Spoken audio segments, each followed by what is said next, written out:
ഇന്ന് നിങ്ങൾ അനുഭവിക്കുന്ന ചില സഹനങ്ങൾ പലരും കളിയാക്കും, പലരും വിമർശിക്കും, പലരുടെ മുമ്പിലും തല താന്നുപോയി.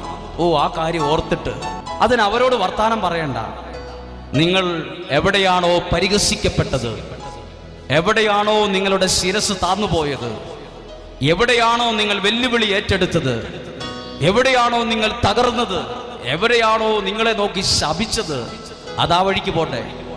ഞാൻ ആ വിഷയത്തിന്റെ മേൽ എൻ്റെ ദൈവത്തെ ചേർത്ത് വയ്ക്കുന്നു. അതേ കുരിശിനോട് യേശു ക്രിസ്തുവിനെ ചേർക്കുമ്പോൾ പരിഹാസത്തിന്റെ അടയാളമായ എന്ന് പറഞ്ഞ അതേ സഹനം, അതേ സങ്കടം, അതേ പ്രതിസന്ധി നാളെ ഒരു സമയത്ത് നിങ്ങളുടെയും എൻ്റെയും ജീവിതത്തിൽ മഹത്വത്തിന്റെ അടയാളമായ ഒരു സഹനമായി ദൈവം അതിനെ മാറ്റും.